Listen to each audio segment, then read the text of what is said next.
Buenas tardes. Vamos a dar paso al segundo acto de a la segunda parte de estos encuentros en el lugar. Va a hablar ahora Fernando López Lasso, catedrático de Filosofía,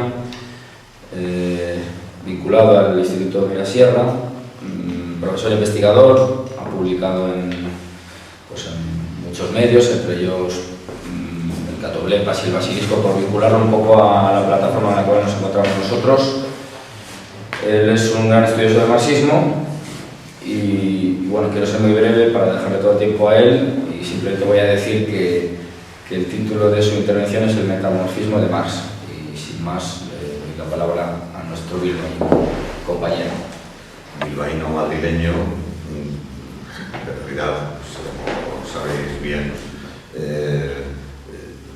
la cuestión de mi adscripción a Bilbao es más genética, pero mi formación cultural y mi manera de ser es mucho más madrileña. Los 7 años he vivido en Madrid, como sabéis, y muchas gracias, Iván, por esta acogedora presentación y muchas gracias a todos los presentes por tener, no sé muy bien cómo calificar, esta afición de pasar la tarde de un día de primavera que es casi invernal,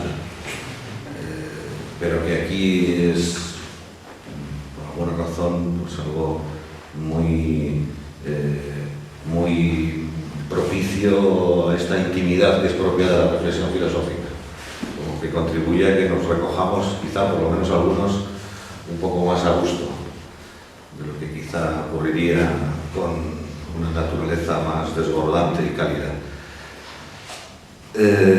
Sí, es casi una extravagancia esto de pasar la tarde ocupándose de cosas como el metamorfismo. Además, esto que me ha dado por llamar el metamorfismo de Marx, ahora trataré de aclarar en qué sentido podemos hablar en estos términos.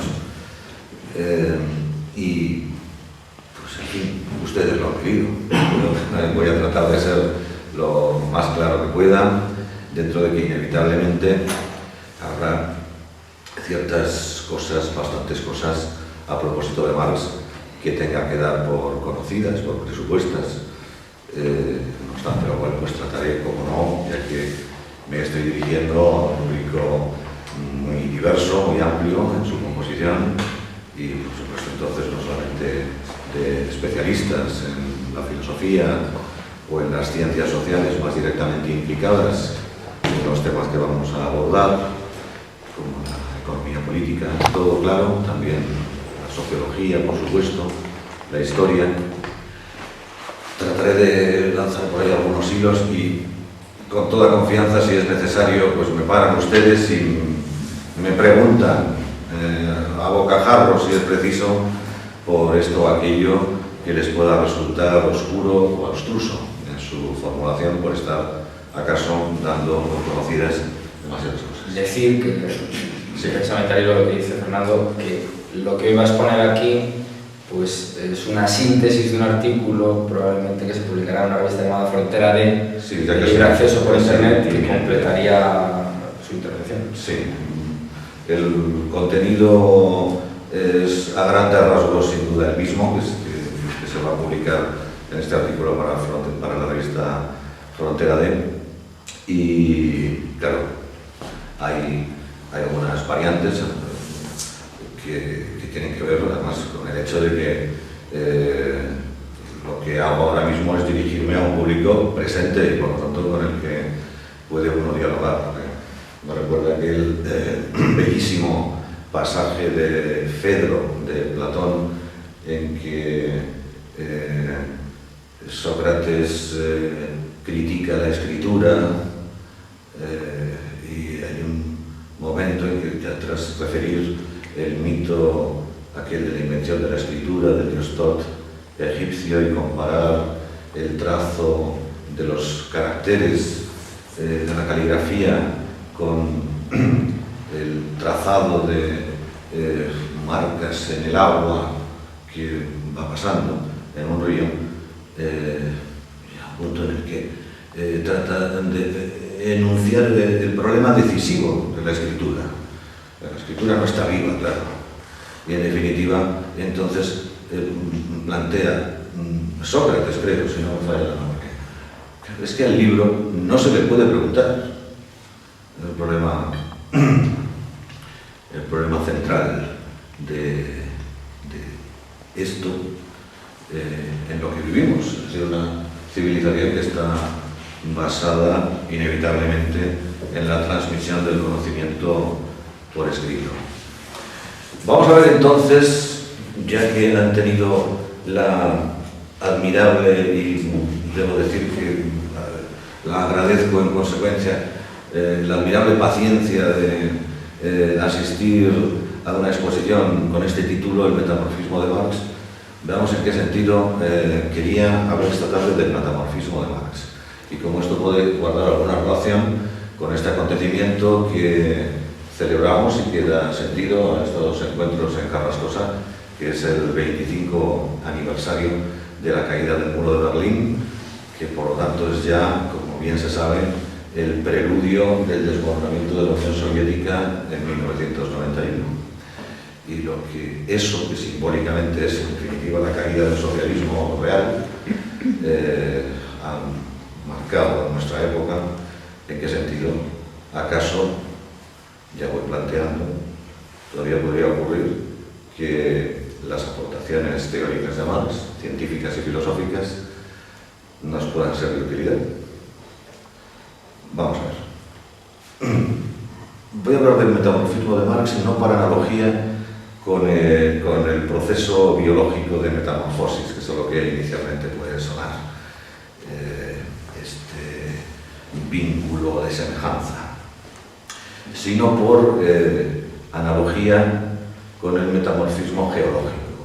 De manera que voy a aludir al metamorfismo como un proceso geológico que afecta a las rocas e implica cambios en su composición mineral e incluso también en su microestructura, en su estructura interna, evidentemente. Incluso puede llegar a darse con alteraciones en la composición química de la roca. Estos cambios en la composición mineral, la microestructura de la roca, en ambos, como puede darse también, se deben a una adaptación de la roca a condiciones físicas diferentes a aquellas que se dieron en su formación. Es decir, cambios, grandes cambios de presión y de temperatura, esencialmente.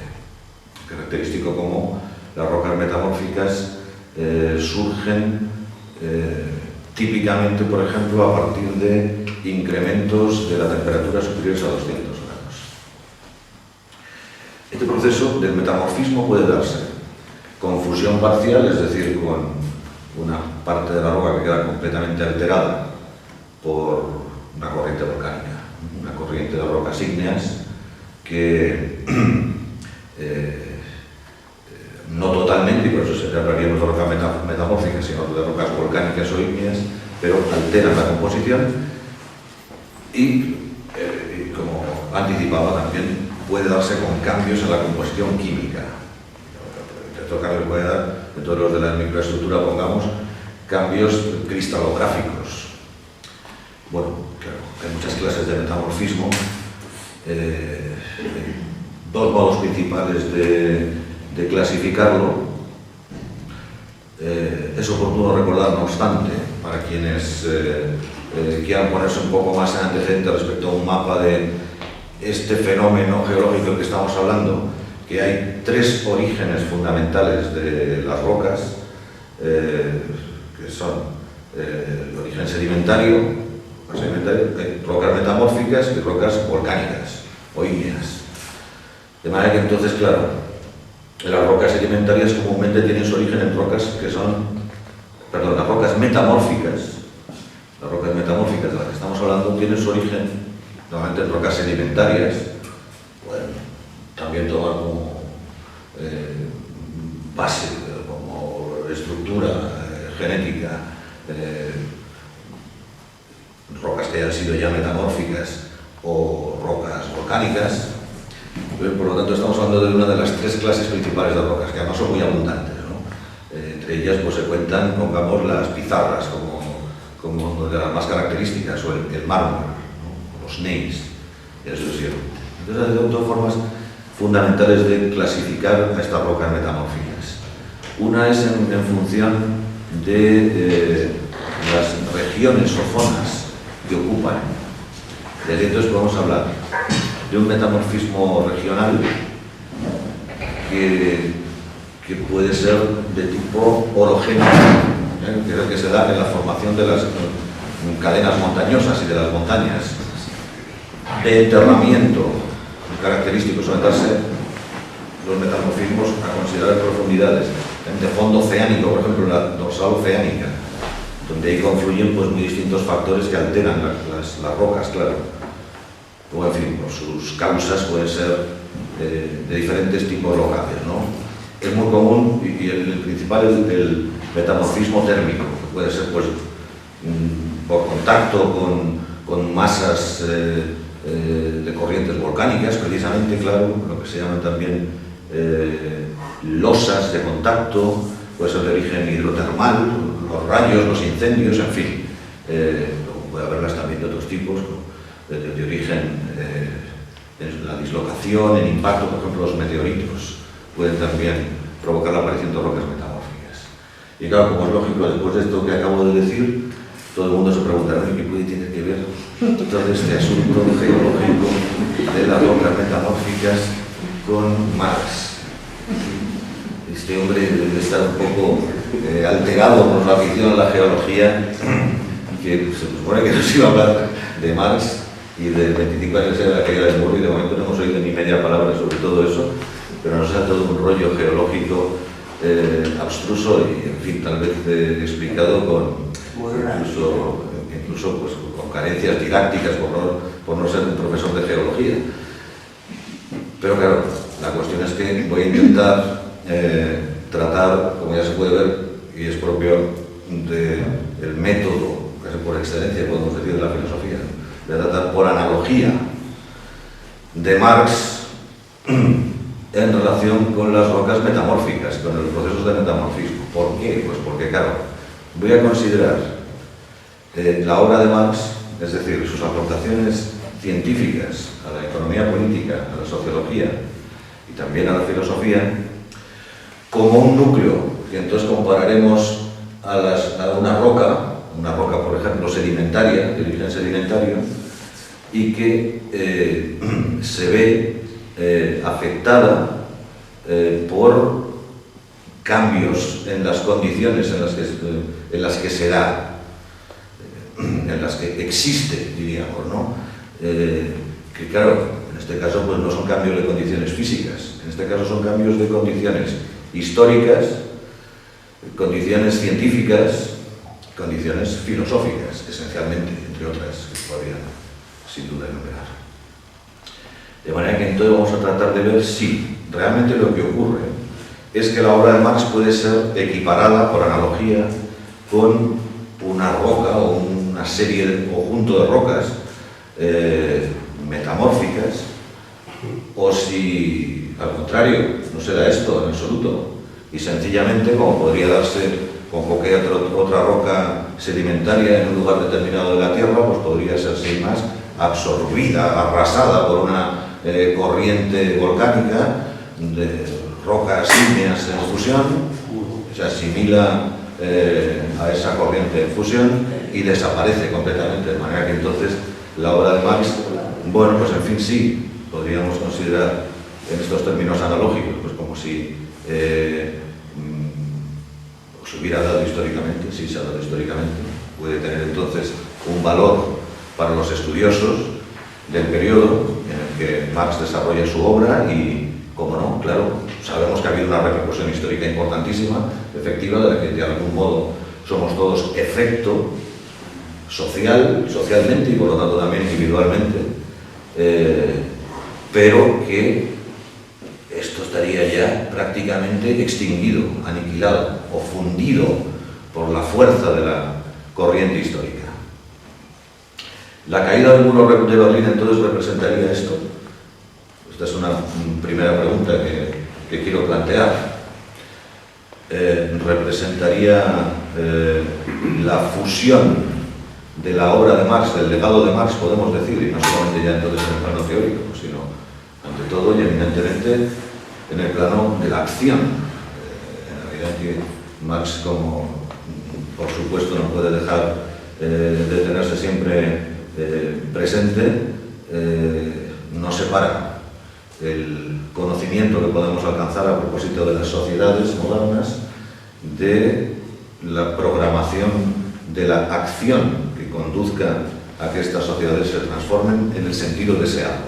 Un tema que magníficamente ha tratado desde la perspectiva de las naciones y las nacionalidades José Luis esta mañana.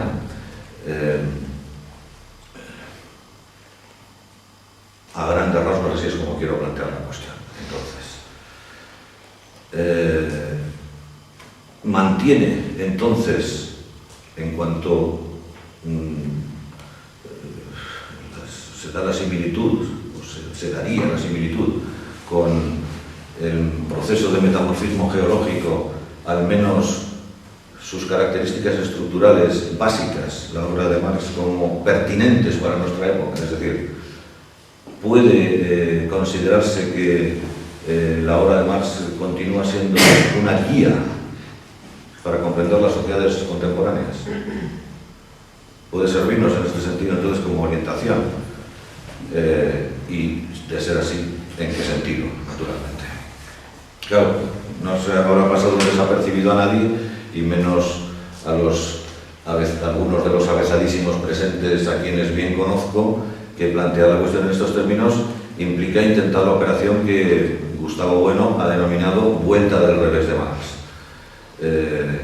Como el propio Marx intentó respecto a Hegel.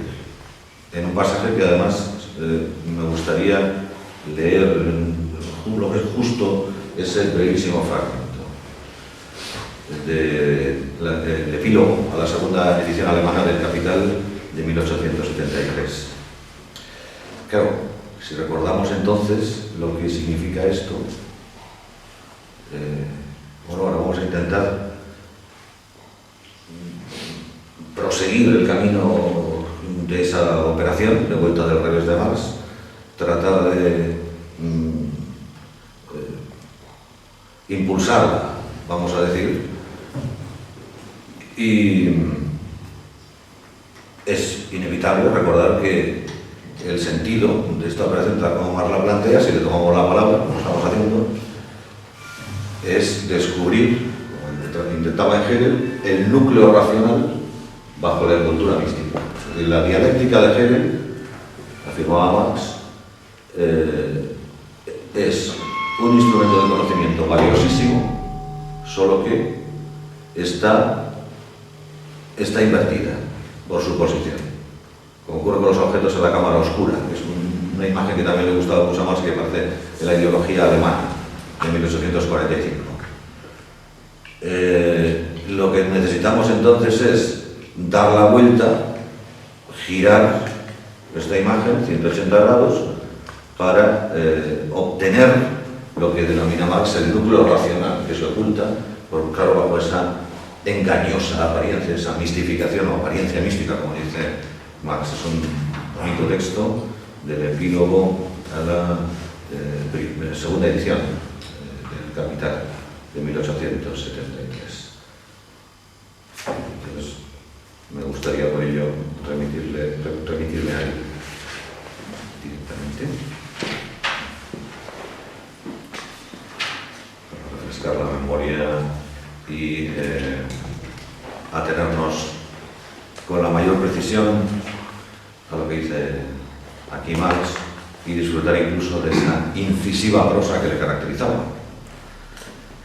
Dice, ya casi concluyendo, este epílogo a la segunda edición alemana del Capital, 1873. Hace casi 30 años, afirma Marx, sometía a crítica el aspecto mistificador de la dialéctica hegeliana en tiempos en que todavía estaba de moda. A grandes rasgos, y para quienes no son especialistas en filosofía, la dialéctica es una lógica procesual. De manera que Hegel desarrolla un método que entiende que la realidad es procesual, que el mundo está en constante movimiento y que dentro de esos procesos pueden encontrarse regularidades que nos permitan conocer.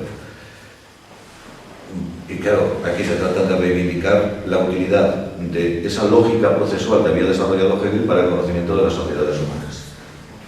Su línea económica, por supuesto, que es ineludible para poder comprender la estructura básica de tales sociedades desde la perspectiva de Marx, y también, claro, en otras dinámicas que irían mucho más allá. Entonces dice que ya hace 30 años había sometido a crítica este aspecto mistificador de la dialéctica hegeliana. Pero precisamente cuando trabajaba en la preparación del primer tomo del Capital, los irascibles, presuntuosos y mediocres epígonos que llevan hoy la voz cantante de la Alemania culta, dieron en tratar a Hegel como el bueno de Moses Mendelssohn trataba a Spinoza en tiempos de Lessing, como a un perro muerto. Ahí ya se ve lo acerado de esta ironía tan característica de Marx, ¿verdad? Y está, de hecho, injuriando a estos pretendidos sabios de la Alemania culta. Me declaré abiertamente, pues, discípulo de aquel gran pensador, y llegué incluso a coquetear aquí y allá, se refiere a Hegel, por supuesto, en el capítulo acerca de la teoría del valor, con el modo de expresión que le es peculiar. La mistificación que sufre la dialéctica en manos de Hegel en modo alguno obsta para que haya sido él quien por vez primera expuso de manera amplia y consciente las formas generales del movimiento de aquella, es decir, en definitiva, las reglas fundamentales del movimiento de la naturaleza y de la historia, tal como Marx lo entiende. En él, en Hegel, la dialéctica está formada al revés. Es necesario darle la vuelta para descubrir así el núcleo racional que se oculta bajo la figura mística. Y esto es precisamente lo que en alguna medida vamos a intentar hacer, es decir, plantearnos si, como anticipaba, en algún sentido podemos considerar que Marx continúa siendo una guía para comprender las sociedades contemporáneas en aspectos lo bastante relevantes. Lo que no he controlado es el tiempo desde el principio. Si sois tan amables desde el cuarto. Muy bien. Hacerme una idea de hasta qué punto puedo, ¿no?, sin expandirme o extenderme en estos o aquellos aspectos particulares. Vale, muchas gracias. Que ahora mismo llevo un cuartito de hora. Vamos entonces a recordar esto que nos ha servido como ocasión, que no propiamente pretexto, sería algo más arbitrario y gratuito, como ocasión fundada y necesaria seguramente de dedicar nuestras reflexiones a Marx, al marxismo y al socialismo real en estos encuentros de Carrascosa, que es el 25 aniversario de la caída del muro de Berlín. Como se recordará, inmediatamente después de la caída del muro de Berlín, ya en 1989, el famosísimo ideólogo Francis Fukuyama escribió un corto articulito a propósito del fin de la historia, que después amplió en un ensayo de carácter más amplio, cuyo título era, si no me falla la memoria, como el fin de la historia y los nuevos bárbaros, en 1992. Es decir, ya una vez que la Unión Soviética había caído. Y por lo tanto que habíamos asistido todos de manera completamente inesperada, como todos recordarán, y con no poco estupor, en una gran medida, no tanto por lo que podía representar en sí la Unión Soviética, incluso, con independencia de los vínculos de carácter ideológico, biográfico, etcétera, que cada cual pudiera tener a título particular por sus circunstancias sociales, sino porque sencillamente es un espectáculo colosal y sobrecogedor asistir al desmoronamiento de un enorme imperio. Y pocos hombres suelen tener la ocasión en sus vidas, como sabemos, por milenios de crónicas históricas, por investigaciones arqueológicas, etc., pocos hombres pueden asistir a un cataclismo social de estas proporciones, como representó la caída del socialismo real. Claro,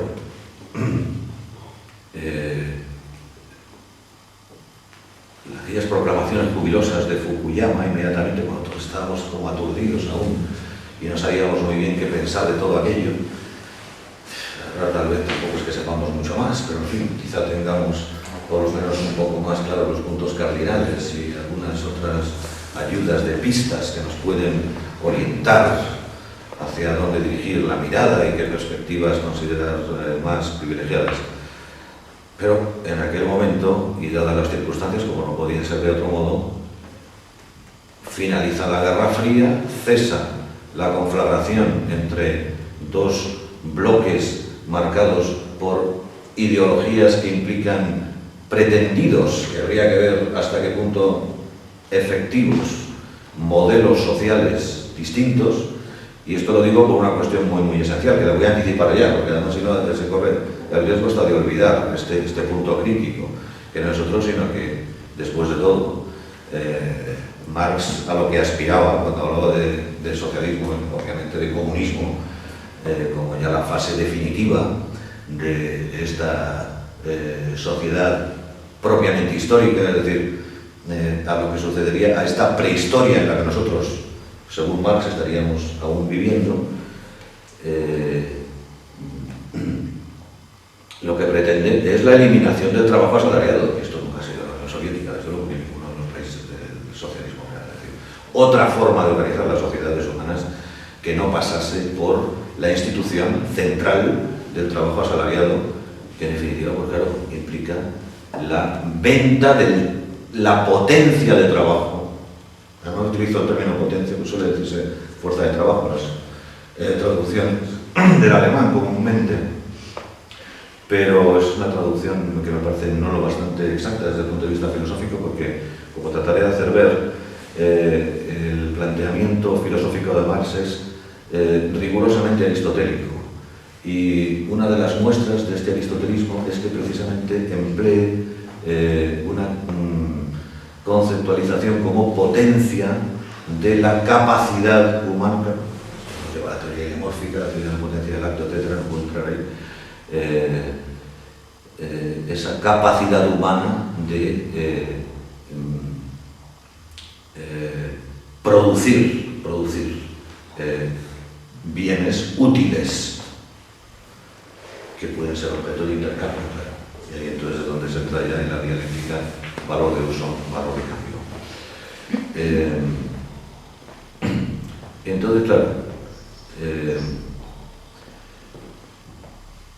ya simplemente por este asunto hay que relativizar algunas de las más maximalistas proclamas respecto a lo que pueda representar o no representar el socialismo real en relación a Marx, sin negar en absoluto que haya una profunda razón en declaraciones como la que, por ejemplo, pues, he escuchado a Gustavo Bueno, a propósito de que si no hubiera sido por Lenin, Marx sería considerado hoy en día como un poco más o menos que como un economista alemán extravagante, así como Rodbertus o algún otro de características similares. Mutatis mutandis, como ocurría en los orígenes del cristianismo con San Pablo respecto a Jesús de Nazaret. No obsta, pero tampoco podemos perder de vista este aspecto muy central, es decir, que Marx no entendía por socialismo exactamente lo que se da en la Unión Soviética. Pero en fin, es la cuestión complicada, y en todo caso la Unión Soviética sí representa en aspectos muy centrales, con independencia de que esto no se viese nunca allí, según todas las evidencias, una plasmación del programa, político, el programa de acción racional sobre las sociedades de Marx. Por lo tanto, en ese sentido, sin duda que Lenin, otra cuestión es ya Stalin y hasta qué punto pueden darse estas situaciones que planteaba José Luis esta mañana, que planteaba también Pedro, que incluso suscitaron una matización por mi parte, si realmente Stalin era o no era comunista, como podríamos plantearnos si el magistral de la regenta era o no era creyente.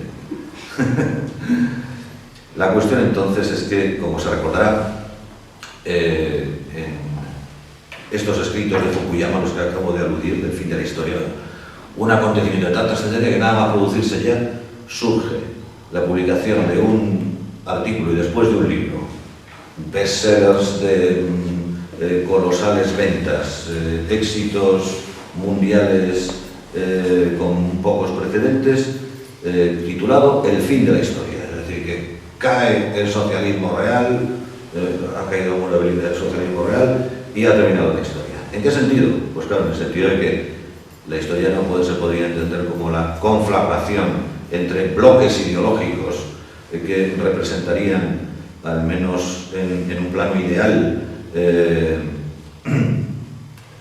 modos completamente distintos y antagónicos de entender las sociedades humanas. Y esto, en definitiva, era entendido por Fukuyama y por cuantos propagandistas, algunos más serios, otros menos. Fukuyama no es desde luego de los más serios, también por eso es sin duda de los más leídos, también es cierto que tiene un discurso acaso más fresco que muchos otros que puedan ser más rigurosos, y tal vez en más de un sentido también. Se toma como claro ya definitivamente el triunfo de la democracia liberal y, en consecuencia, incluso el fin de las contiendas ideológicas, porque Fukuyama plantea este fin de la historia ya como el fin de las causas de las guerras que se han venido sucediendo en eso que se llamó la Guerra Fría, pero que provocó un número colosal de muertos en las más diversas partes del mundo. Pero entonces, a 25 años vista, podemos plantearnos, ¿ha triunfado definitivamente la democracia liberal? Nos encontramos en un auge sin precedentes de esta clase de instituciones. ¿No habría incluso acaso razones, planteo, como es propio de mi condición, podríamos decir, no habría incluso en algunos aspectos hasta signos de retrocesos muy significativos en algunos de los factores más esenciales que han marcado esto que denominamos democracias de tradición liberal? No hay incluso, pongamos, en algunos aspectos retrocesos perceptibles hasta en el modo de entender las libertades públicas, como correspondería a la tradición del liberalismo filosófico clásico, del liberalismo filosófico y político, naturalmente. Bueno, una serie de preguntas que ya es forzoso plantearse. ¿Acaso no pueda yo hacer mucho más en el tiempo que voy a poder estar hablando que plantear líneas de interrogación parecidas a estas que acabo de enunciar? Es decir, que no aspiro tampoco a mucho más que a intentar plantear con una cierta racionalidad sistemática líneas de interrogación, por tanto, de investigación, algunas de las cuales pues, nos podrá parecer que se responden casi solas, con relativa facilidad, otras que pueden requerir muchísimas matizaciones y ser por eso también de enorme interés y apasionantes. ¿Ha significado el fin de la Guerra Fría el fin de las contiendas ideológicas o incluso en un sentido más amplio hasta nematológicas, podríamos decir? Pero esta misma enunciación así, máxime si utilizamos el término técnico del materialismo filosófico, nematología, ya resulta más que problemática, según está acabando de enunciarse. ¿Cuáles serían, en definitiva, entonces, los cambios de mayor profundidad que se han producido desde la caída de la URSS? No voy a intentar dar algunas pinceladas al respecto, simplemente pues para que se vea la complejidad del asunto, porque tampoco puedo aspirar a mucho más. Por otra parte, no voy a hacer una exposición de carácter histórico, sino voy a intentar atenerme filosóficamente en lo posible a las aportaciones de Marx. Y bueno, y no solamente las aportaciones de Marx, claro, sino, por supuesto, en nuestro presente, tratar de decir algo a propósito de lo que a mi entender significa esto. Otra pregunta inevitable también, antes incluso de mencionar ninguna de estas líneas de diferenciación que nos separarían de la fase histórica, el periodo histórico que concluye con la caída de la Unión Soviética. Nos encontramos realmente ante un mundo sin alternativas, en el sentido de que no hay otra forma de organizar las sociedades que se presenten como alternativa a esto que convencionalmente se denomina sociedades de mercado y que en términos más clásicos y en el análisis de Marx se denomina sociedad capitalista o capitalismo. Claro, el término, la expresión de sociedades de mercado es una expresión, como sabéis, hoy día muy empleada y por muy ilustres estudiosos. No obstante lo cual, pues claro, el problema que veo yo que tiene esta denominación es que, y aunque ya caracterizar una sociedad como sociedad de mercado ya va diciendo muchas cosas, pero siempre nos topamos con la dificultad técnica de que hay muchas clases de mercados que son conocidos desde tiempos remotísimos, pero estos son muy distintos al mercado capitalista, al mercado que es propio de nuestra sociedad, a esto que constantemente además en los medios de comunicación escritos y de toda índole se denomina como si fuera una fuerza social perfectamente identificable de los mercados.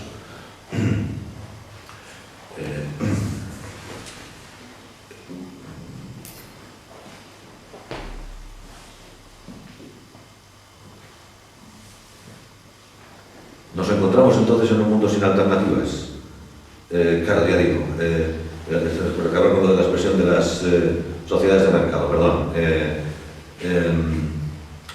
Sí, bueno, voy a decir sencillamente que, claro, hay muchas clases de mercado, pero el mercado capitalista es un mercado que fija, mediante el procedimiento de oferta y demanda, mediante los mecanismos de oferta y demanda, los precios. Y hablamos además, sobre todo, pues, en el aspecto que constituye, digamos, el núcleo de toda la actividad económica.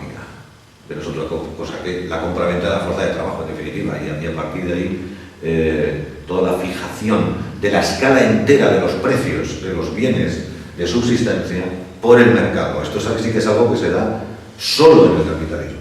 Y el resto de las sociedades humanas han vivido siempre de otra manera, de otras múltiples maneras, diversas, múltiples, clasificables perfectamente identificables, pero que no regían su convivencia, su modo de interaccionar socialmente y desde luego su subsistencia a través de una institución como es esta del mercado autorregulador de los precios a través de la oferta y la demanda. Muy bien, entonces por mencionar con cierta rapidez, inevitablemente, algunas líneas de separación histórica que nos distancian del mundo tal como era antes de la caída del muro de Berlín. La instauración, como se sabe, claro, es algo que se venía dando desde antes en muchos lugares, pero no con esa intensidad ni con esa incluso virulencia, podemos afirmar. Programas neoliberales a gran escala en los países desarrollados y en los países denominados en vías de desarrollo o emergentes, una expresión que no deja de tener su gracia, ¿no? Como si emergieran así de manera misteriosa estos países, que no saben muy bien de dónde les salen tales recursos y esas potencias, pero en fin, se suele decir muy a menudo.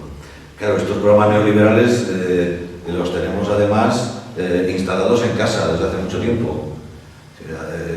Todo el mundo sabe de una u otra forma, mal subrado muy a menudo, que ya no hay partidos socialdemócratas.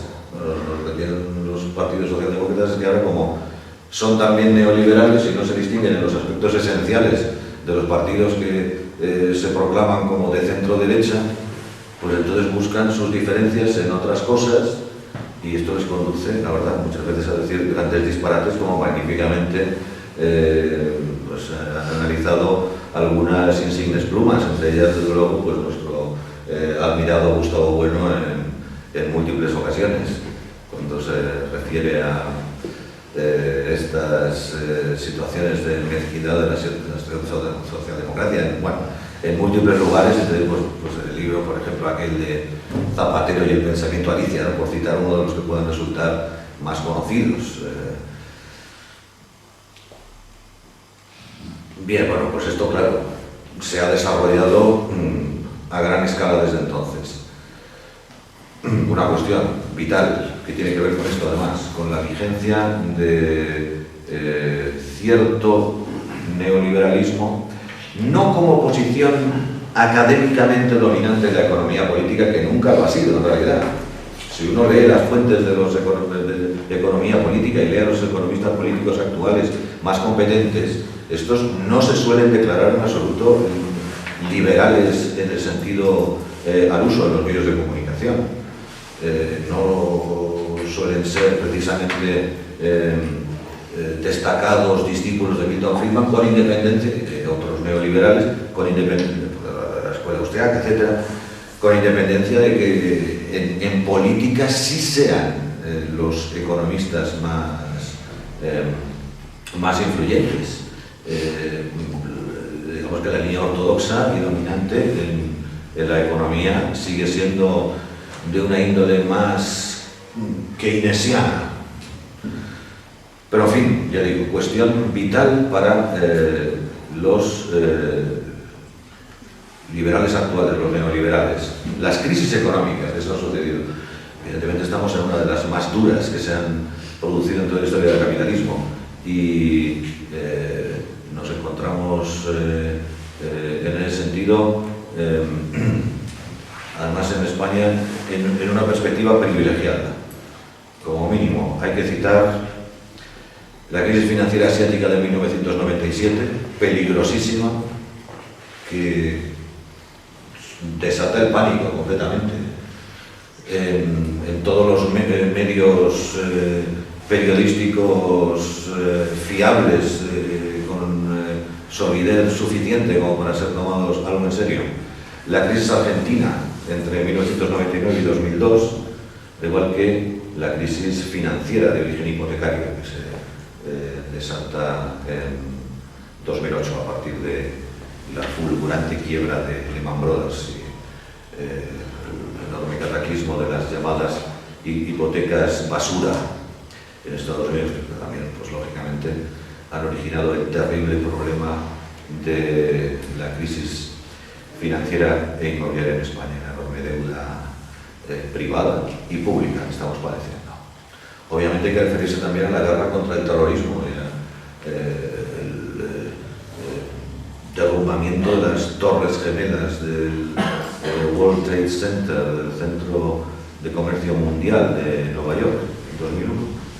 Y, en fin, otra línea, y habrá que indagar de alguna forma, ya digo, no vamos a tener tiempo apenas más que de apuntar líneas que pueden permitir que desarrollemos discusiones, diálogos, investigaciones más por extenso en otras oportunidades. Por supuesto, el rebrote de las tensiones nacionalistas en todas partes, muy destacadamente además en Europa. No hace falta citar las guerras de los Balcanes, siquiera. Además tenemos ahora mismo el caso de Ucrania. Por lo demás, pues claro, no sabemos hasta qué punto será efímera o no tan efímera la aparición de los denominados BRICS, es decir, de estos países que son emergentes y que demuestran un enorme potencial, un gran desarrollo efectivo ya y un enorme potencial en las próximas décadas, aparentemente, aunque algunos ya están empezando a cuestionar el carácter duradero de este llamativo fenómeno de la aparición de los BRICS, es decir, los países que se conocen abreviadamente así por ser Brasil, Rusia, India, China y Sudáfrica. Claro, todas estas situaciones nos llevan obviamente también a plantearnos en qué medida se ha producido un rebrote de eso que, igual que las crisis, los neoliberales ya consideran que no era posible que se volviera a dar. Estábamos en fin de historia, ¿cómo iba a haber además de crisis económica? Todo esto parece ya una extravagancia, o podría haberlo parecido hace muy pocos años, ¿no? Pero obviamente a nosotros esa extravagancia ya nos resultaría de lo más irónico.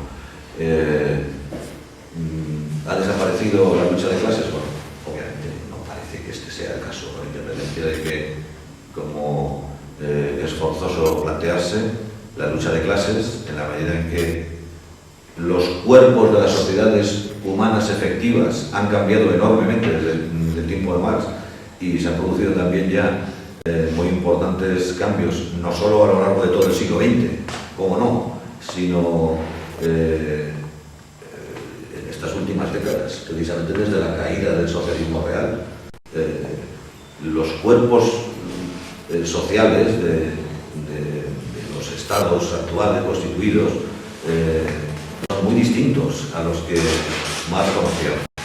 De manera que es muy problemático que pueda negarse con algún fundamento la importantísima presencia de luchas de carácter económico y social que son de carácter interno a la sociedad, luchas de clases en los términos clásicos. Pero claro, estas no pueden, o no parece fácil aceptar que puedan significar lo mismo que significaron para Marx en su momento, y que en definitiva sirvieron a Marx para desarrollar sus programas de acción política. Que eso es, a mi entender, como ya sigue habiendo, como ya creo que se habrá podido ir apreciando hasta donde he llegado, un punto en el que me parece que la obra de Marx ha envejecido peor en este aspecto, incluso en términos bastante más recientes a nosotros, de una manera muy gráfica y eficaz, expuso el eminente teórico francés Louis Althusser. Bueno, voy a tratar ahora entonces ya de entrar un poco en Marx, es inevitable. Veo que no debería pasar de unos 20 minutos el tiempo restante de la exposición, y voy a tratar de atraerme entonces sin más a ello.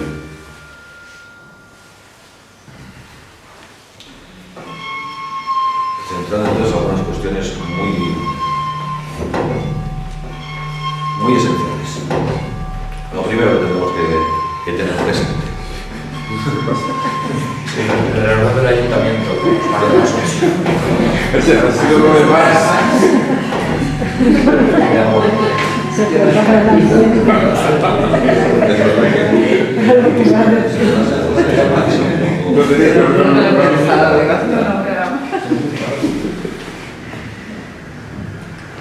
Lo cortaremos. Bien, continuamos entonces. Después de esto, que podemos tomar como una introducción general a las cuestiones tratadas, es decir, en definitiva, valía la pena dedicar la tarde a que le diéramos vueltas a Marx y de las cosas que dijo Marx. ¿Se justifica esto de algún modo? Bueno, ustedes lo han querido, vuelvo a insistir, entonces vamos a entrar un poco en Marx. Lo primero que tenemos que tener en cuenta, como ya he expuesto en alguna otra ocasión, es que Marx desplaza el campo de la economía política tal como era entendido por sus predecesores. Es decir, que el campo que Marx trabaja y la disciplina que él pretende desarrollar, la que denomina, como se sabe, crítica de la economía política, no es exactamente el campo de la economía política clásica, de sus predecesores, por supuesto, inmediatos, Adam Smith, David Ricardo, Malthus, etc. Por supuesto, los anteriores, los fisiócratas franceses, mercantilistas, etc. ¿En qué sentido? Pues en el sentido de que Marx se ocupa no solo de lo que hacen los economistas políticos, aunque los más serios de ellos hay que subrayar esto, como son economistas políticos, la separación que voy a hacer no es tan radical, de manera que podamos situarlos en un negro respecto a un blanco, sino que habría que matizar ahí mucho, en qué sentido también ellos están entendiendo la economía de una manera más acorde con lo que voy a tratar de precisar, que es como Marx la entiende, siguiendo a Aristóteles, además, en esencia. Claro, otra cosa es lo que sucede después, lo que va sucediendo según la economía se desarrolla como ciencia, y digamos ya, pues claro, en la economía de nuestros días y ante todo en la economía en cuanto disciplina que se ocupa de los recursos, una serie de recursos técnicos que tienen finalidades muy precisas, de ingeniería social en gran medida, claro. Veamos entonces en qué sentido se da este desplazamiento del campo. Para entender este desplazamiento del campo tengo que referirme a un historiador de la economía de origen húngaro, que después se estableció en Estados Unidos, que fue Karl Polanyi, y que cuando murió, en 1964, estaba trabajando en un libro que, a mi entender, es una obra maestra, que se titula El sustento del hombre. En el sustento del hombre, Polanyi establece una distinción entre dos modos de entender la economía. Un modo que denomina sustantivo y un modo que es el formal. Todas las sociedades humanas necesitan procurarse el sustento. Las sociedades humanas son realidades vivas que necesitan alimentarse, claro. De modo que los humanos, como cualquier otros seres vivos, necesitamos proveernos el sustento, y los modos, podríamos decir, racionales, no solo ya en el sentido de la eficacia, sino por la asignación de prioridades, etc., pues eso sería muy compleja. Necesitamos en este sentido desarrollar alguna clase de conocimiento económico. Otra cosa es que entendamos esa necesidad de procurarnos el sustento tal como se entiende en el sistema capitalista y en la economía de esta tradición. Es decir, como una ciencia que se ocupa de problemas que son relativos a medios y fines, y que conduce a entender la economía en los términos de escasez. Y así, por ejemplo, como se refleja en esta definición clásica, que afirmo es uno de los economistas contemporáneos más influyentes, ¿no? Aquella que define la economía como ciencia de los bienes escasos susceptibles de usos alternativos. Esta definición de los bienes escasos ya es significativa de esta distancia que se da entre un modo y otro de entender la cuestión del sustento. Por supuesto que esto que denomina Polanyi la economía sustantiva, es decir, este hecho simple de que los humanos en nuestra vida social dependemos de la naturaleza y de la cooperación con nuestros semejantes, no implica que la problemática de nuestra subsistencia se dé en términos de escasez, o no necesariamente.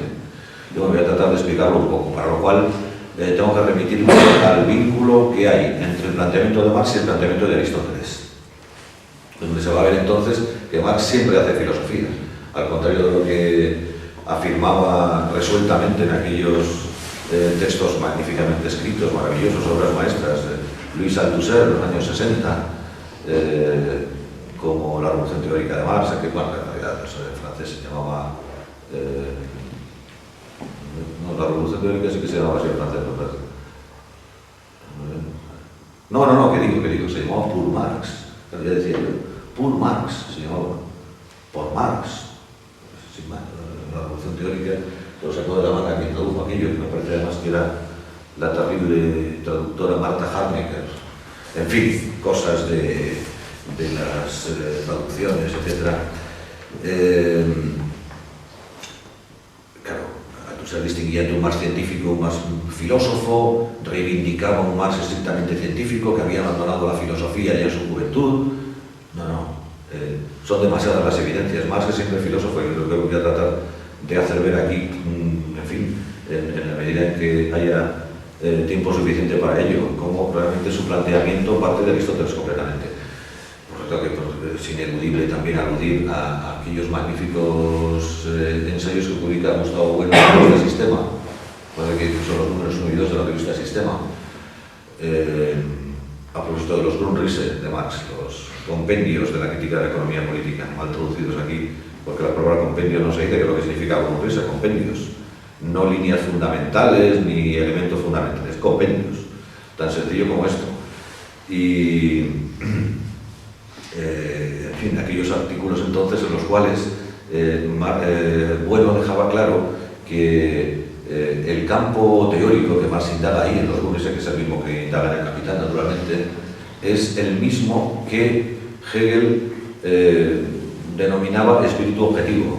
Es decir, que lo que estoy estudiando es el campo social en su conjunto, y que Hegel estructuraba de un modo a partir de la familia, la sociedad civil, el Estado, en fin, las diferencias entre las costumbres, la moralidad y la eticidad, Moralität y Sittlichkeit en alemán, etc.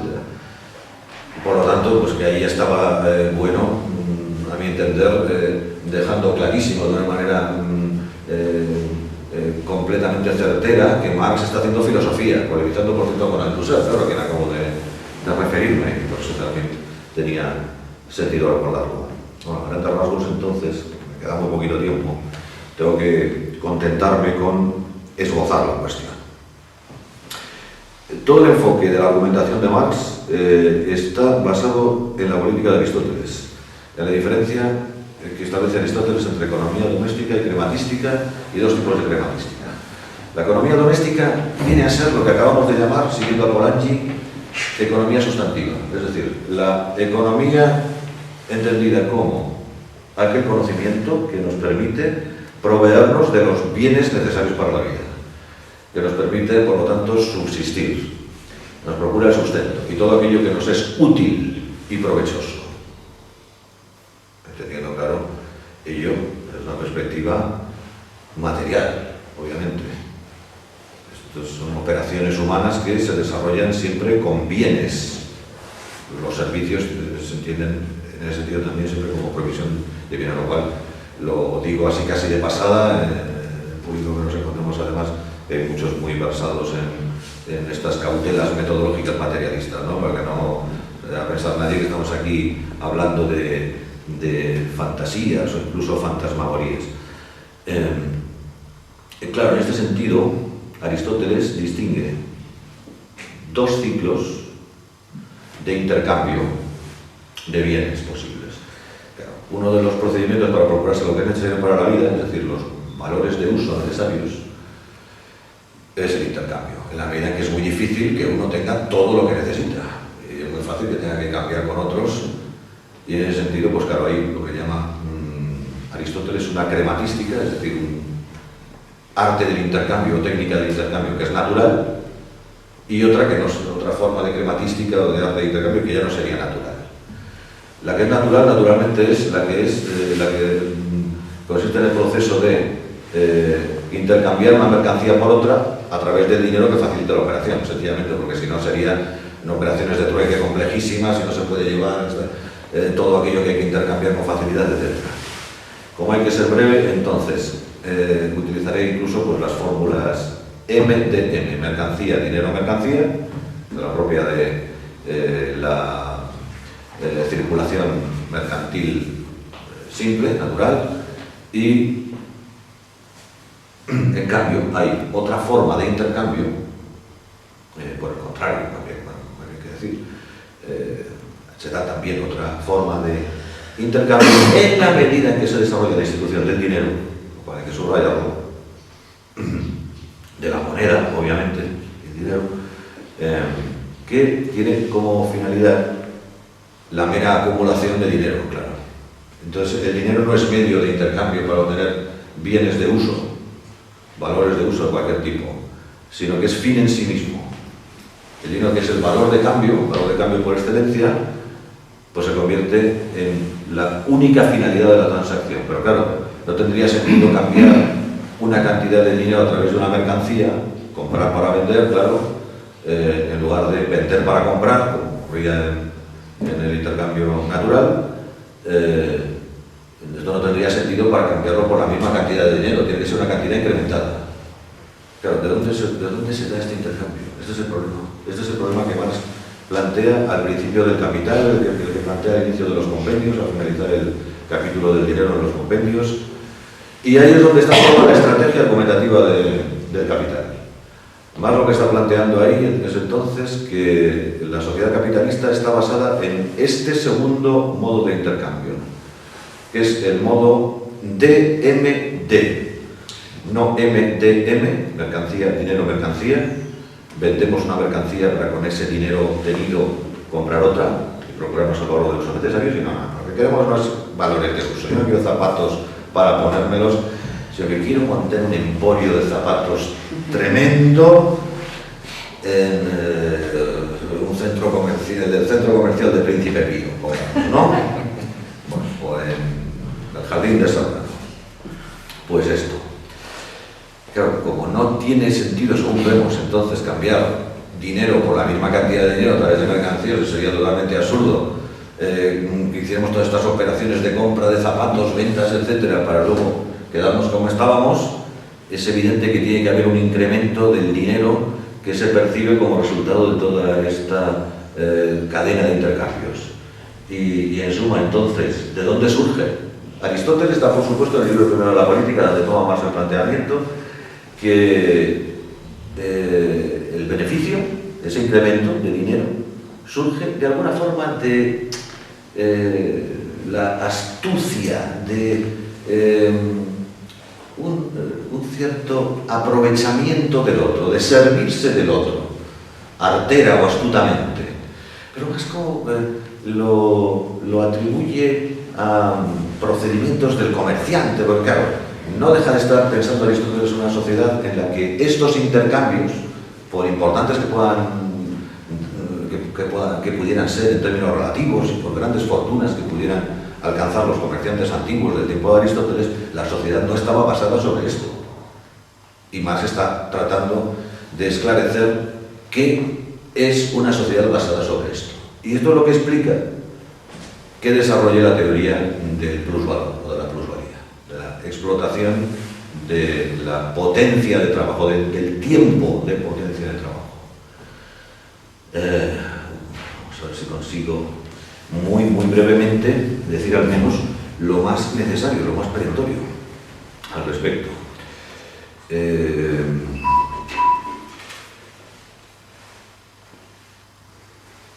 ¿En qué sentido esto es así? Vamos a ver. Marx deja claro que en el intercambio por sí, en la actividad puramente comercial, intercambio en la pura esfera de la circulación, distinguiendo entre esfera de la circulación y del puro intercambio y esfera de la producción de los bienes, o sea, en los puros intercambios mercantiles, ahí no encontramos la fuente de esos incrementos de dinero que se persiguen en una sociedad que está dominada por esta clase de intercambio. Y no porque al final, por muy astuto que pueda ser este o aquel comerciante en particular, y tonto que pueda ser este o aquel cliente en particular, se vienen a igualar en términos globales, estadísticos, generales, unas y otras transacciones.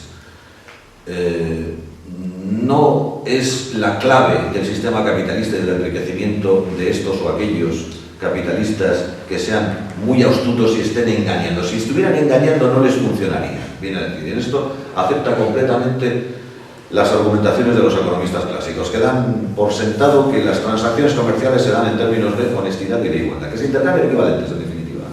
Pero claro, entonces si se intercambian equivalentes, ¿de dónde surge la ganancia? Y claro, la cuestión es esta. Hay una mercancía que es la que se compra y se vende como la clave de toda posible ganancia. Y esta mercancía es el trabajo. El trabajo porque es la fuente de producción de todo valor económico. Todo valor económico, en definitiva, en su análisis, una mercancía cualquiera, al final no es sino tiempo de trabajo.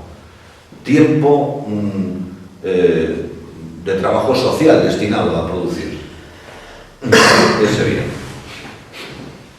Y de ahí entonces la hipótesis de la plusvalía. Por supuesto, la plusvalía no se puede medir como Marx pretendía. La complejidad de lo que además la producción hoy en día no es una producción artesanal precisamente que la pueda uno desarrollar con su materia prima en su taller personal, etc. No. Son procesos sociales complejísimos en los que sería imposible calcular en qué consiste la aportación específica de este o aquel intermediario en ese proceso de producción. No, en absoluto. Pero, claro, es esta hipótesis la que le permite explicar todo eso que los economistas liberales no han conseguido explicar nunca. Para empezar, las crisis del capitalismo. Según la teoría liberal al uso, no hay explicación de las crisis. Ni se pueden predecir en su aparición, ni en su finalización, ni en sus consecuencias, ni en sus dimensiones, ni en nada, en ningún aspecto. Es más, son como una anomalía extraña, que luego se corrige siempre con más mercado, ¿no? Con el fundamentalismo del mercado, como el fundamentalismo democrático a su escala o el fundamentalismo cientificista a la suya, de la que, por cierto, no estaba completamente exento el propio Marx, a quien estamos dedicando aquí en nuestro tiempo.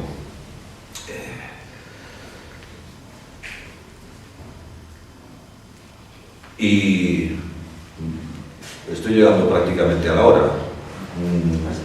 He llegado. No sé si cabe que se me concedan otros 5 minutos para rematar. Bueno, ya sabemos que como la generosidad es una virtud de las más altas, que nunca elogiaremos lo suficiente, aprecio esta oferta. Encarecimiento que no estaría en condiciones de expresar. Veamos entonces, en estos 10 minutos, cómo conseguimos acabar de rematar la faena.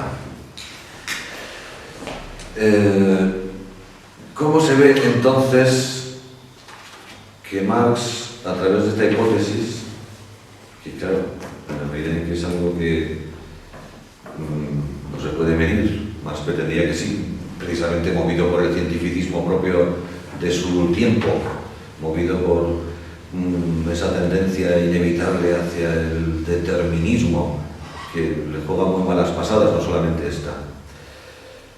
Bueno, desde luego Marx no consigue plenamente lo que pretende, en absoluto, porque Marx pretende, no hay que olvidarlo, explicarnos el funcionamiento actual del sistema capitalista, su estructura presente y su inexorable evolución futura, que implica la desaparición del capitalismo, la teleología de la que hablaba muy bien José Luis esta mañana, que por ejemplo también ha tratado, entre otros, claro, es obligado citarle, y más en esta ocasión, Gustavo Bueno, en su teorización de la vuelta del revés de Marx.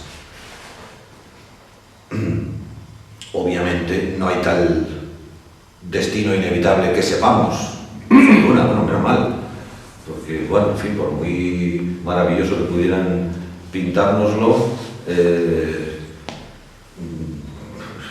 algo, ya se podría decir, hasta monstruoso en conocer de antemano cómo está prefijado nuestro destino, hasta en aspectos eran niños y relativamente insignificantes.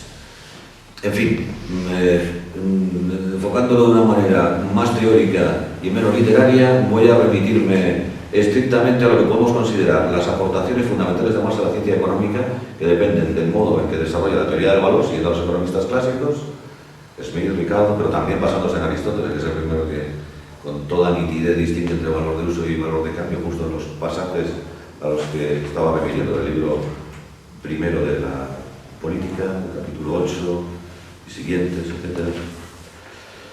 ¿Cómo partiendo entonces de este fundamento conceptual de la teoría del valor clásica, la distinción entre valor de uso y valor de cambio, y con la hipótesis de la teoría de la plusvalía, es decir, que la ganancia proviene de la explotación del tiempo de trabajo humano, de manera que siempre al trabajador, para decirlo de la manera más sencilla posible y no se pierda nadie en cuanto esto sea posible, el beneficio proviene de la explotación de la potencia del trabajo humano, de modo que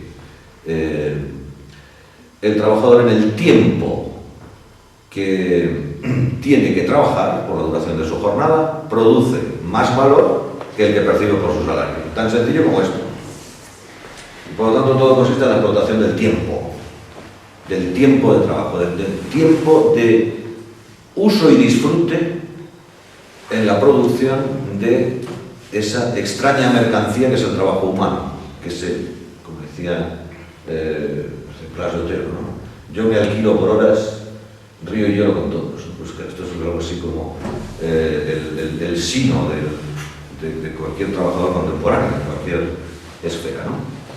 Muy bien, bueno, pues ateniéndonos entonces estrictamente al asunto, y aquí pues bueno, tengo que ser muy rápido, muy breve, hay que ser un poco técnico, siento si alguien se pierde, pero tengo que dar por conocidas muchas cosas. Las evidencias empíricas, hasta donde podemos saber por fuentes muy autorizadas, pongamos, el economista norteamericano Fred Mosley, estudio del año 1998, se titula una comprobación empírica o contrastación empírica de la teoría económica de Marx. Empirical Assessment of Marx Economic Theory. No traducido, por eso digo además el título original. En un libro de ese año, 1998, publicado en Ámsterdam, que se llama Marx Theories Today, las teorías de Marx hoy, y que recoge las aportaciones a un importante simposio teórico al respecto en aquel año. Se celebra, si no recuerdo mal, en Varsovia. Pues este profesor de Massachusetts, de un prestigioso college femenino de Massachusetts, es enormemente sólido y convincente a la hora de arguir cómo las evidencias empíricas confirman ampliamente las conclusiones de Marx sobre la caída de la tasa de ganancia, es decir, la famosa ley de disminución tendencial de la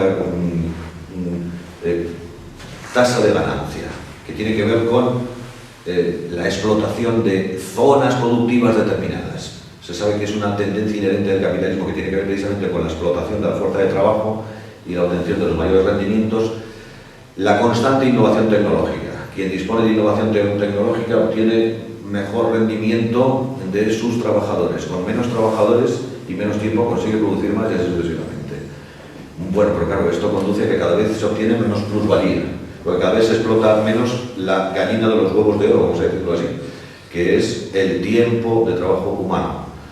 Y por lo tanto, cada vez, al haber menos opción de obtener plusvalía, hay mayor disminución de la tasa de ganancia. La tasa de ganancia va disminuyendo y llega un momento en que ya no se puede explotar más. Esta es una de las razones principales de la inexorable caída, del colapso del capitalismo. Creo que esta es una cuestión de muchísimas implicaciones. Marx, claro, no consigue demostrar que el capitalismo va a caer ni cuándo va a caer. A él le hubiera gustado que esto fuera así, pero no lo consigue, evidentemente. Y ahí encontramos, pues sí, esas tensiones, esa ambivalencia, esos errores propios de su determinismo decimonónico, etc. Pero bien, para seguir atendiéndonos al asunto, ya que no hay tiempo para más. También, por lo mismo, las investigaciones empíricas confirman ampliamente, toda clase de estadísticas, etc., el crecimiento de la tasa de plusvalía, es decir, no es otra cosa sino la creciente explotación de la fuerza de trabajo en el sentido de que produce un empobrecimiento relativo de los trabajadores productivos, de los trabajadores asalariados, etc.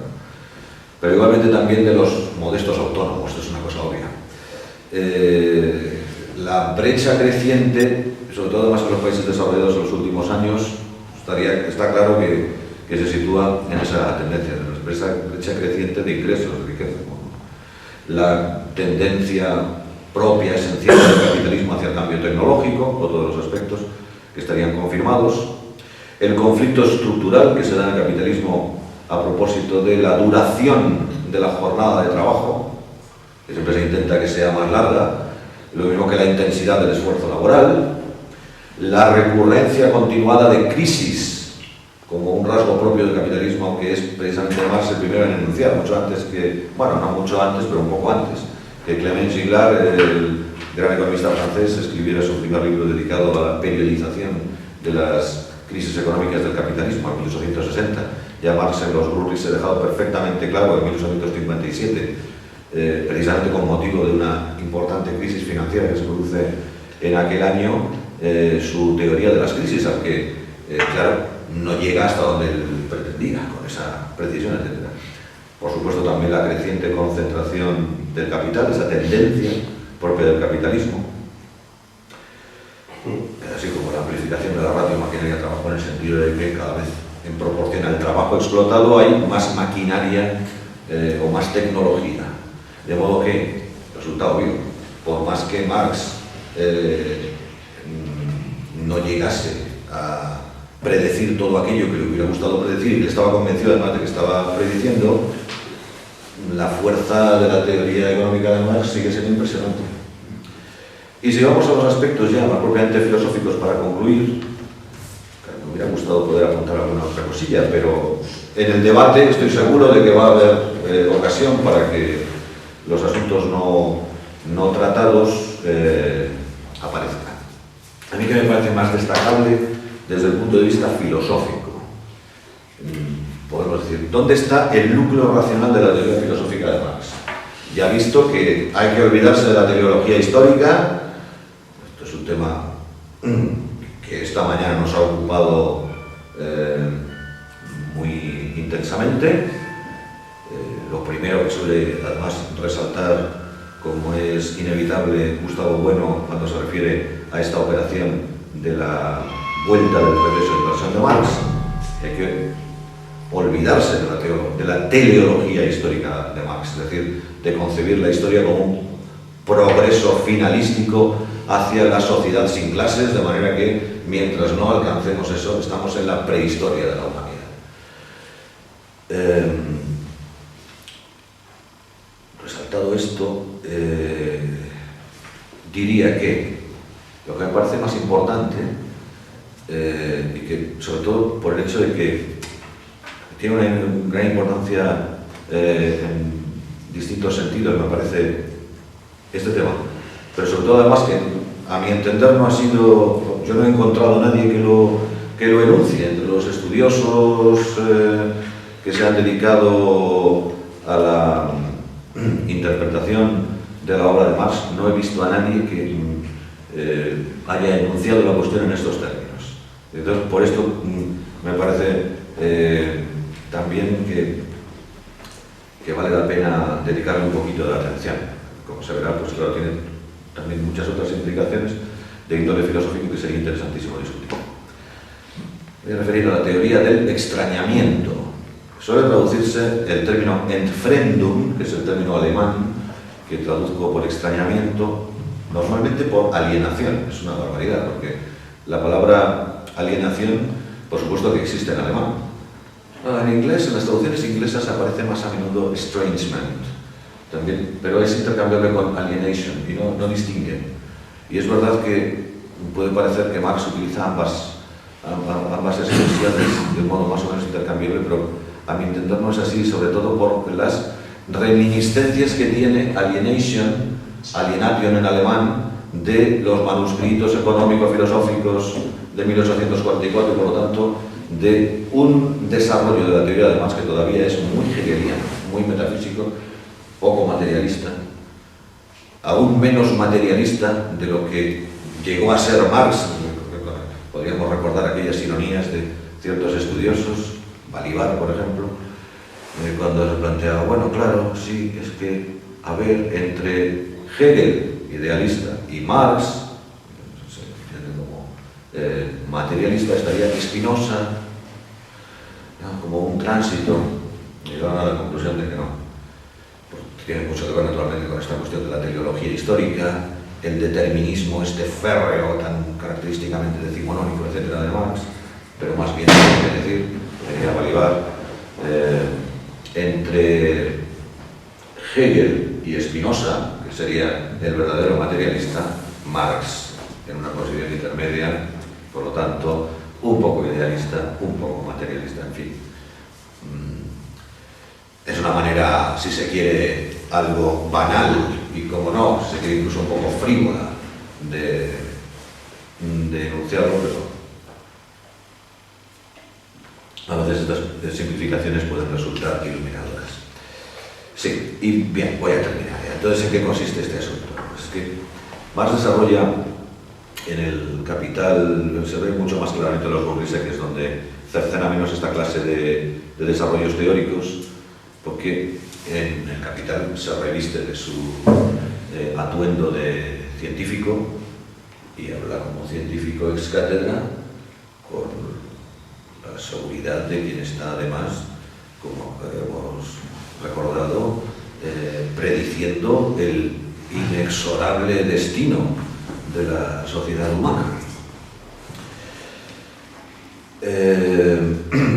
La teoría del extrañamiento es una teoría de la dominación social, una teoría del poder en la sociedad capitalista.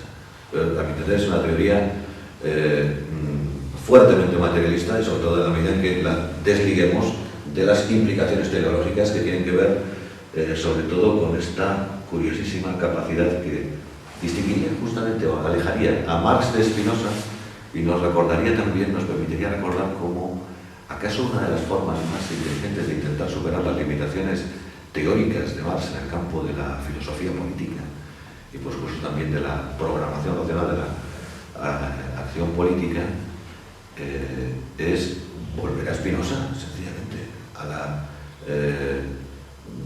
serena racionalidad de Spinoza. Bien, en este sentido, ¿qué constituye el núcleo, la esencia de esta teoría del poder? Es una teoría de la dominación abstracta. Ya sabemos que Marx distingue entre modos de producción. Lo más esencial de esas distinciones de los modos de producción en Marx es que las formas de sociedad, a su entender, pueden clasificarse muy provechosamente si atendemos a cuál es la institución del trabajo humano explotada por antonomasia. Y esta es, claro, en las sociedades antiguas la esclavitud. Pero el esclavismo es una forma de dominación personal, porque el esclavo lo es de un amo determinado y no de cualquiera. Y lo mismo sucede con la servidumbre feudal. Y hasta incluso con otras instituciones que estarían ahí en la transición, como, en fin, los gremios, etcétera, las servidumbres relativas que se daban en ellas. La dominación del dinero y del capital es una dominación completamente abstracta, que somete nuestra conducta a imperativos y constricciones que son impersonales y aparentemente racionales. Pero claro, que solo lo son desde una lógica muy circunscrita de la explotación del tiempo de trabajo. Bueno, voy a tratar de compendiar el asunto diciendo que se trataría, porque se refiere al extrañamiento, a la dominación abstracta, de una nueva forma de dominación social que somete a los hombres a imperativos y constricciones impersonales, aparentemente racionales o pseudo-racionales, que no pueden ser comprendidos adecuadamente en términos de la dominación concreta de grupos sociales, ni siquiera como clases sociales u organismos institucionales del Estado o de la economía. Como se ve, esto ya va incluso hasta un poco más allá de lo que Marx pretendía. Pero es lo que me parece que encontramos en la obra de Marx, en la medida en que entremos lo bastante en el desarrollo de esta teoría, tal como la encontramos sobre todo en los Urris, en los compendios. La forma de dominación intrínseca del capitalismo es la dominación del hombre por el tiempo, de una manera abstracta. Y con esto pues, concluyo agradeciendo muchísimo la paciencia y la generosidad.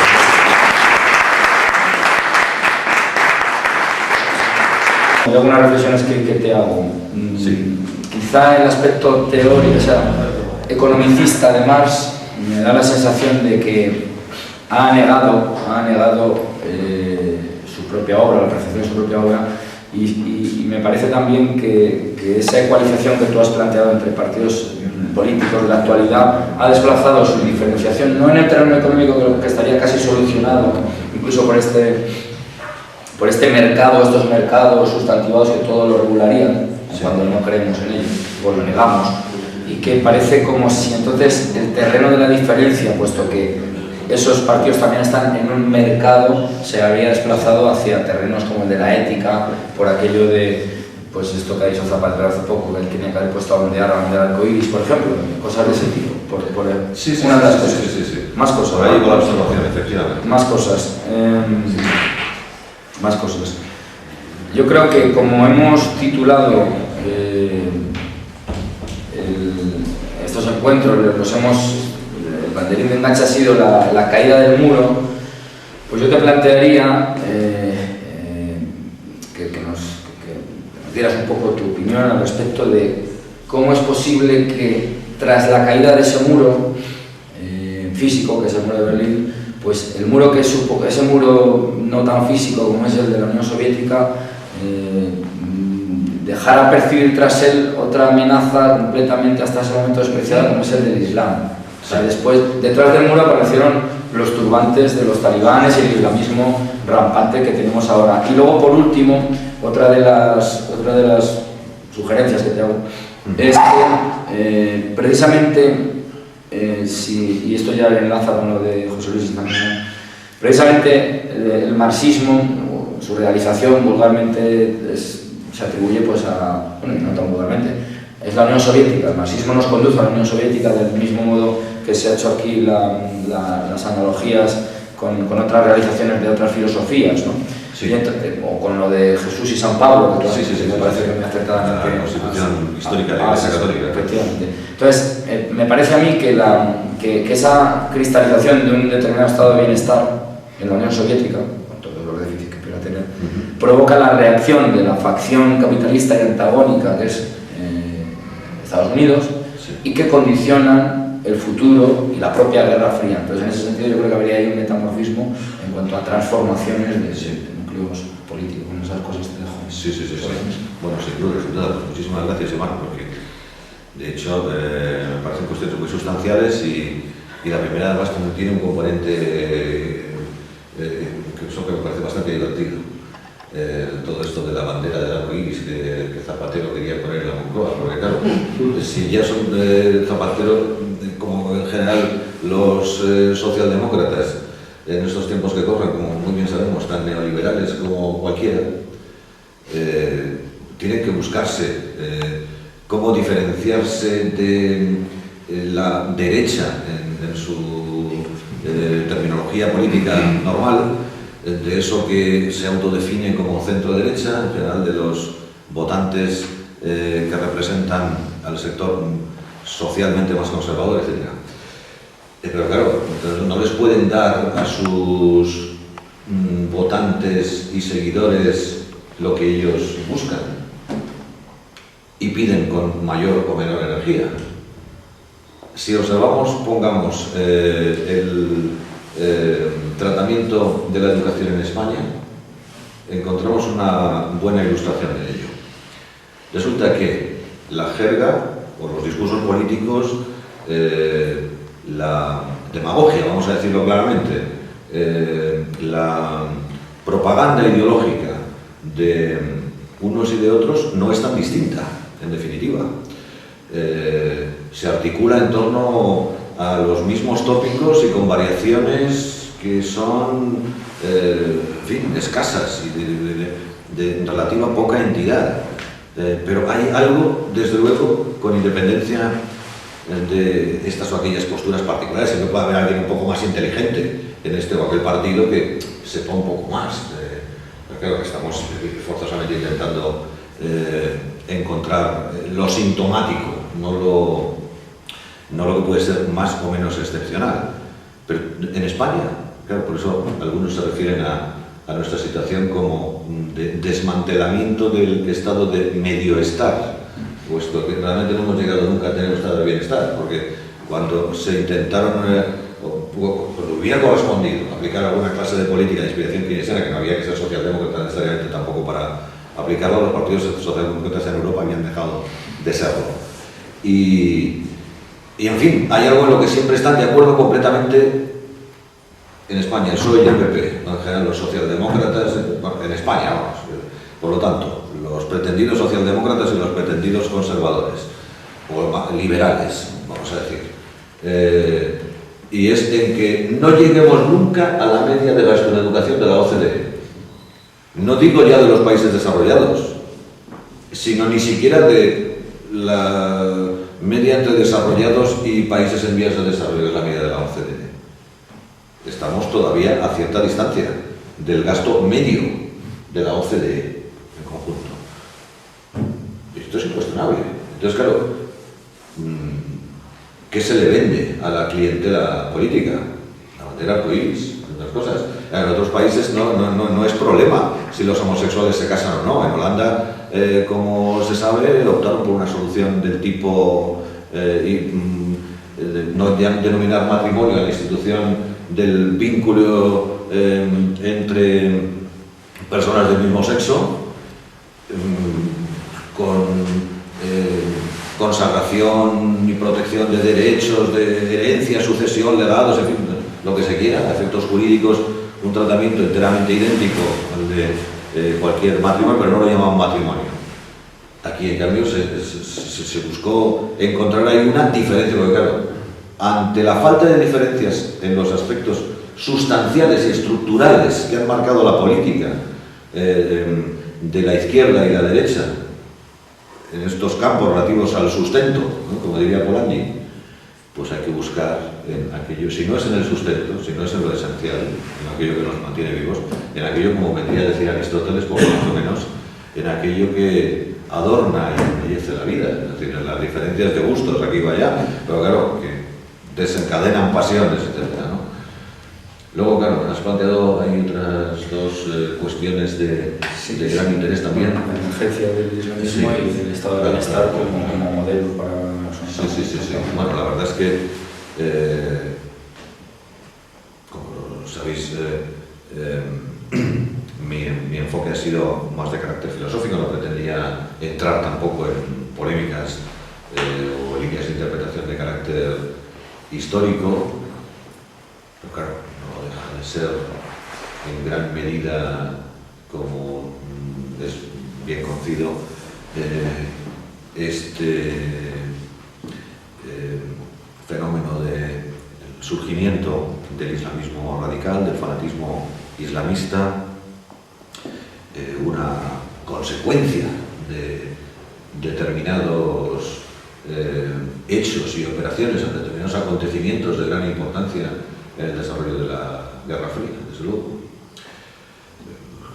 Las políticas de Estados Unidos y de la Unión Soviética en Oriente Medio, en particular en Afganistán, la invasión soviética de Afganistán, y la formación, también bien conocida, de grupos enormemente beligerantes y muy bien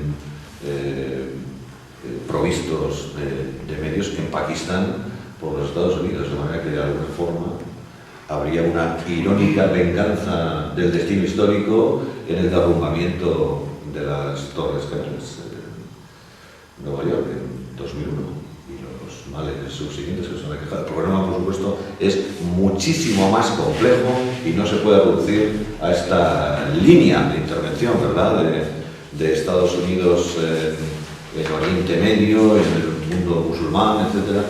Hay muchos otros problemas vinculados a ello, como la enorme potencia económica de Arabia Saudí, de los Emiratos, del Golfo Pérsico, todas las grandes potencias árabes de los petrodólares, en definitiva, que están ahí impulsando esta clase de organizaciones.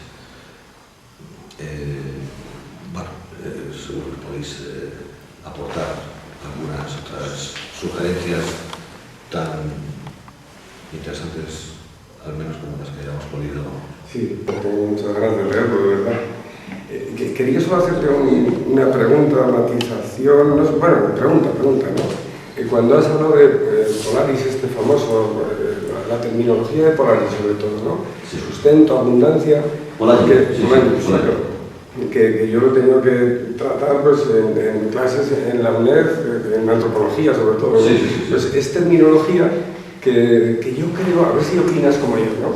Que está tratando de borrar la terminología marxista, en parte, ¿no? Hablando de sustento, hablando de... Vamos, que es una lucha que ha llevado siempre pues la ideología no marxista frente a la marxista en el ámbito teórico. El marxismo ha caído en lo práctico, lo hemos visto, lo constatamos y tal.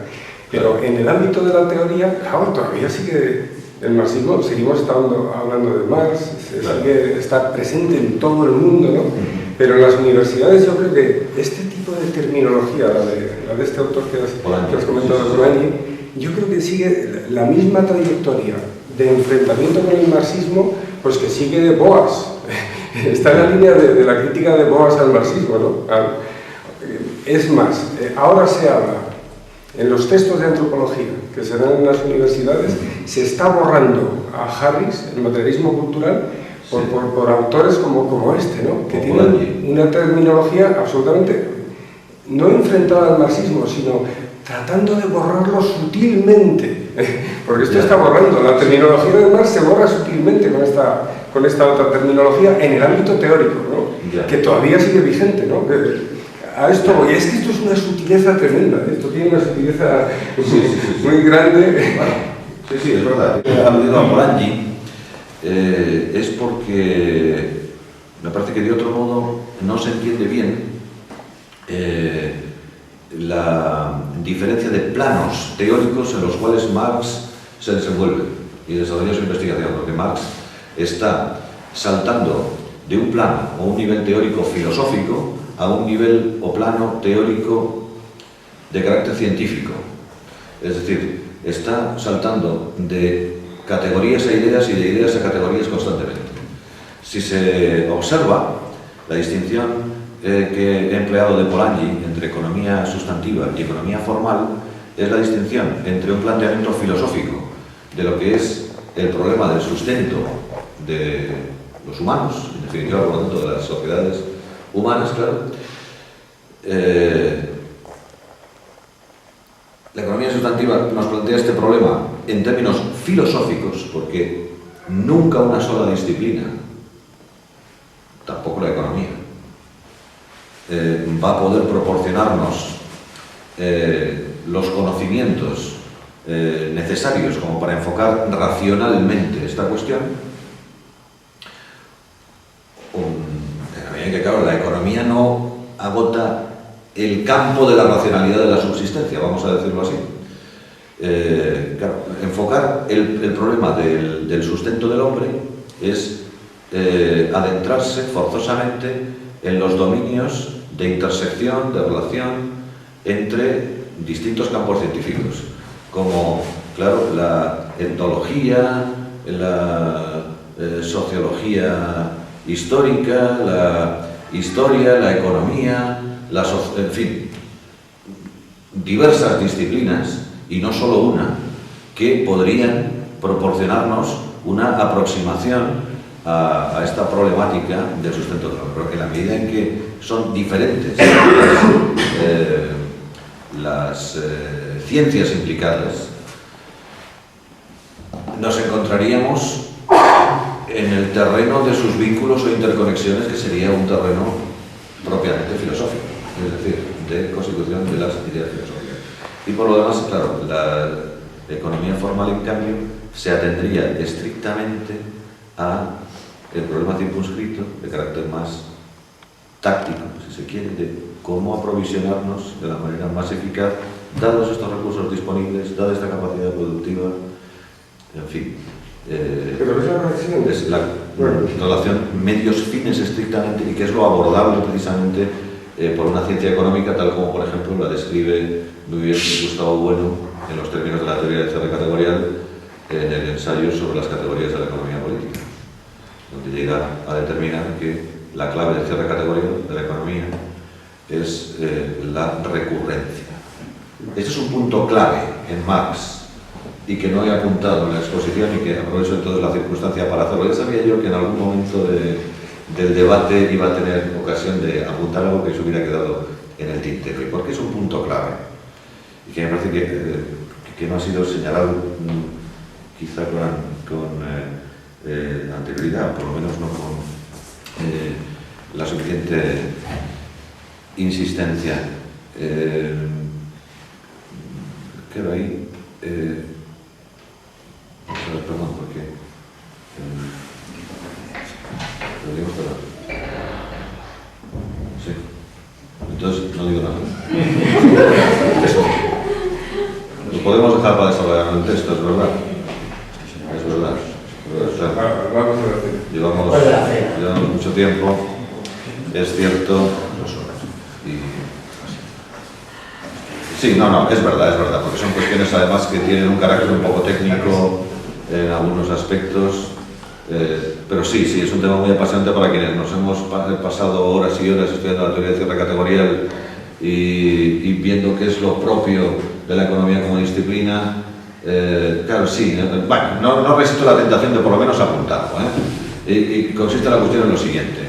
Efectivamente, allí en el ensayo sobre las categorías de la economía política, indica muy bien Gustavo Bueno cómo el cierre categorial de la economía como ciencia, en la medida que esto se dé, depende de que el modelo garantice la recurrencia del sistema. Claro, lo que pretende Marx estrictamente es reducir al absurdo esta pretensión respecto a la economía clásica. Es decir, viene a sostener lo que nos han expuesto Smith, Ricardo, Malthus, los profesores anteriores por los contados, eran menos rigurosamente científicos que estos últimos, es que sin plusvalía,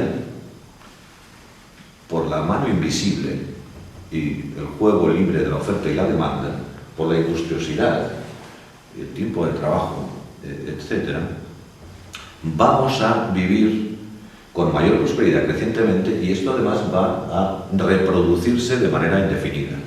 Y lo que dice Marx es, no, miren ustedes, la recurrencia del sistema tal como lo han planteado tiene los días contados. Este sistema no va a poder garantizar su recurrencia más allá de poco tiempo.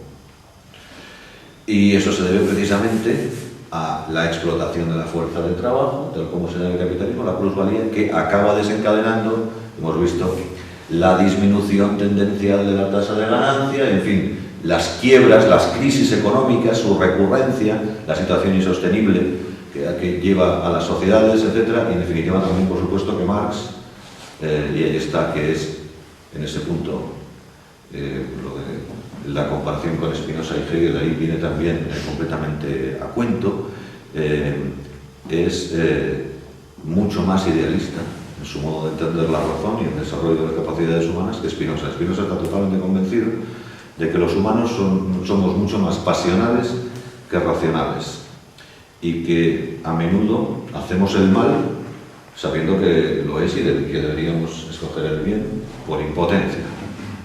Y en ese sentido, en absoluto confía en que los humanos podamos ser cada vez más racionales, incluso porque disponiendo de más tiempo, más oportunidad de ilustrarnos, etc.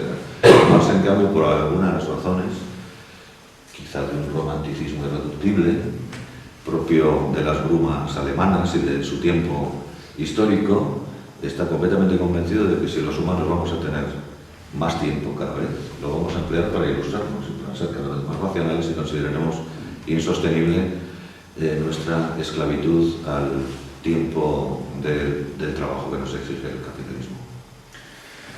Bueno, pues damos entonces por finalizados los decimos encuentros, les emplaza los 1/10 y ahora, como tenemos una cierta economía de subsistencia que nos ha sobrado de la comida, nos tomamos una cerveza, ¿vale?